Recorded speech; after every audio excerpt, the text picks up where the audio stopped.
The Stockholm Metro, often called the world's longest art gallery, is a network of tunnels painted with breathtaking murals. But beneath the beauty, something dark lurks. Deep below the city, in an abandoned metro station, the trains never stop. Not anymore. But beneath the beauty, something dark lurks. Deep below the city, in an abandoned metro station, the trains never stop. Not anymore. The locals whisper of strange figures, of unseen passengers, of whispers echoing through empty tunnels. And worst of all, those who enter never return. Tonight, someone is about to break the rules.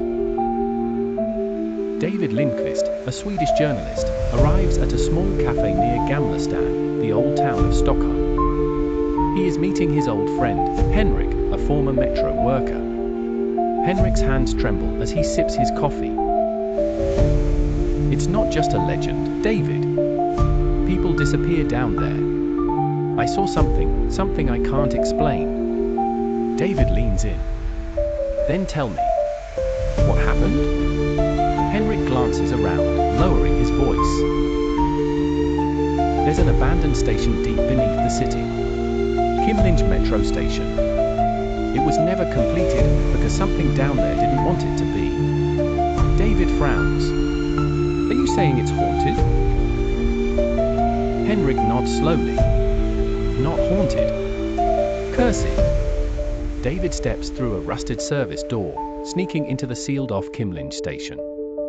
His flashlight beam cuts through the darkness, illuminating the abandoned platform. A faint whisper echoes. But there's no one there.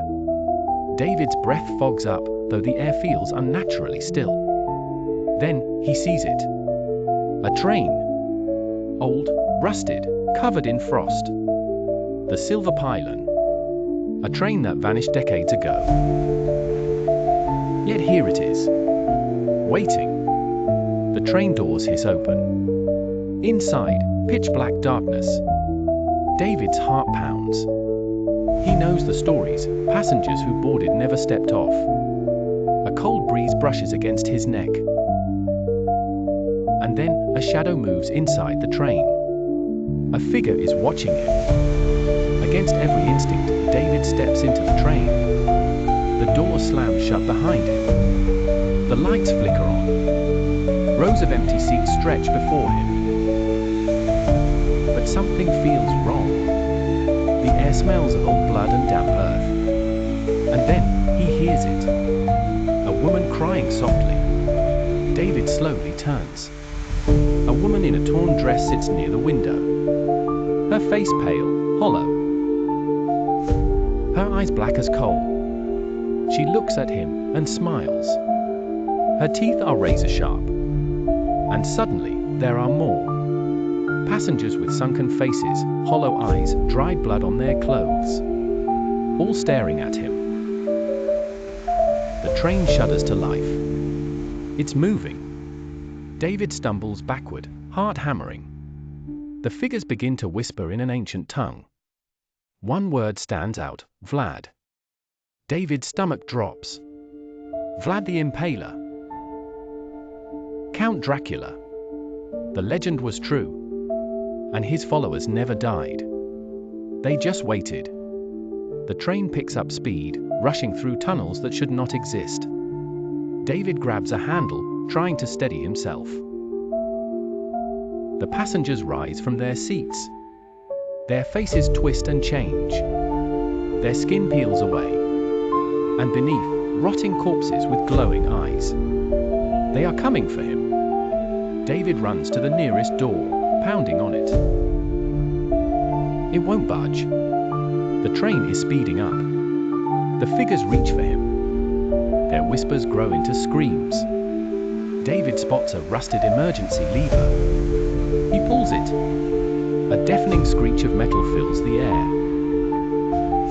The train derails violently, slamming into the tunnel wall. David is thrown forward as sparks fly. Then, silence. He blacks out. David wakes up on the abandoned platform. The train is gone. No wreckage. No sign it was ever there. Only his His torn jacket and blooded hands prove he wasn't dreaming. A whisper brushes against his ear. Leave! And never return. David doesn't hesitate. He runs. And never looks back. David wakes up in his apartment, unsure how he got there. The news plays on his TV. Kymlinge Station to be demolished. Authorities cite safety concerns. David's stomach knots. They knew. The city knew. And they were hiding the truth. That night, as David tries to sleep, he hears it. The distant sound of a train whistle. Growing closer. His bedroom window frosts over. And in the reflection, he sees a passenger standing behind him. Smiling. With black, endless eyes.